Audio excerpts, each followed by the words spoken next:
মজার নাস্তা যদি মেহমানের সামনে বা বাড়ির সবার সামনে যদি আপনি নিয়ে দেন তাহলে দেখবেন আপনার প্রশংসায় পঞ্চমুখ।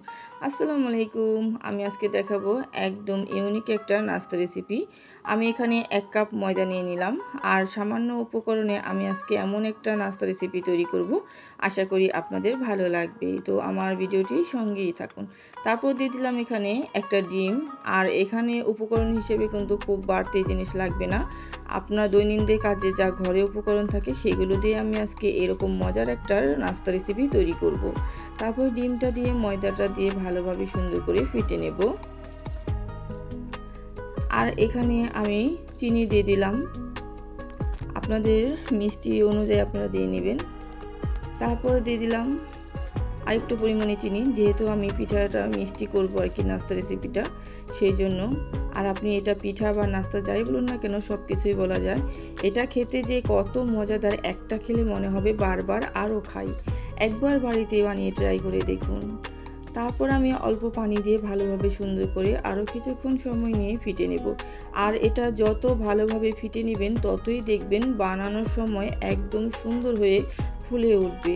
আর দেখতেও খুব ভালো লাগবে, খেতেও মজা হবে। তাহলে কিন্তু দানাদার থেকে যাবে। আর এটা একদম দানাদার যেন না থাকে সেই দিকে লক্ষ্য রাখতে হবে। আমার একদম বেটারটা তৈরি হয়ে গেছে, দেখেই কিন্তু বুঝতে পারছেন। একদম পাতলাও না ঘনও না, মিডিয়ামভাবে আমি এটা তৈরি করে নিয়েছি। আর যে যেখান থেকে আমার ভিডিওটি দেখছেন প্লিজ লাইক করে সম্পূর্ণ ভিডিওটি দেখে নেবেন, কেউ স্কিপ করবেন না। তারপর আমি এখানে কিছুক্ষণ পর্যন্ত রেখে দেব এটা।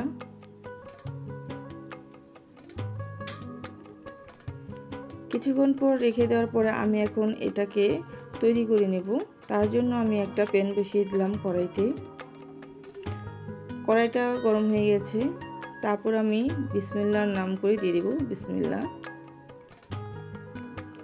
একদম গোল শেপ হয়ে যাচ্ছে, দেখেই কিন্তু বুঝতে পারছেন।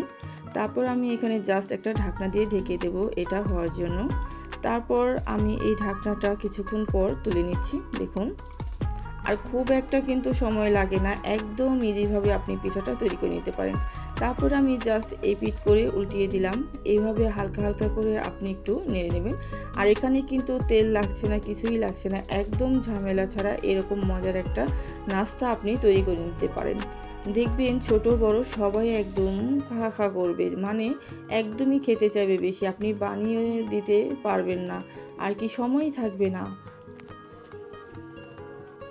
একটা খেলেও মনে হবে মন ভরবে না, 10টা খেয়ে ফেলি। দেখুন, দেখেই কিন্তু বুঝতে পারছেন কতটা লোভনীয় হতে যাচ্ছে।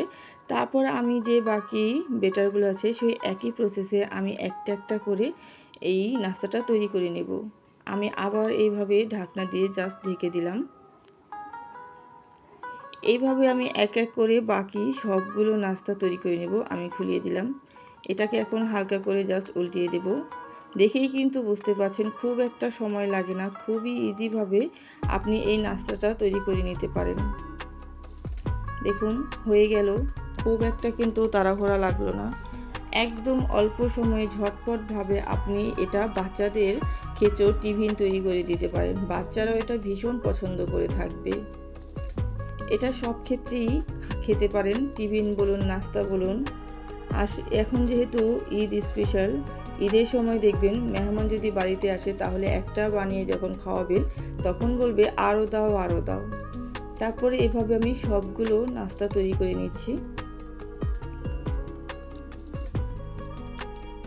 আমার নাস্তা রেসিপিটি কেমন লাগতেছে অবশ্যই কমেন্ট বক্সে জানাবেন। দেখুন, হয়ে গেছে। ফাইনালি আমার সবগুলো নাস্তা হয়ে গেল। তো আমার এই ভিডিওটি কেমন লাগলো অবশ্যই কমেন্ট বক্সে জানাবেন। যে যেখান থেকে এতক্ষণ পর্যন্ত আমার ভিডিওটির সঙ্গে ছিলেন সবাইকে অসংখ্য ধন্যবাদ জানাই।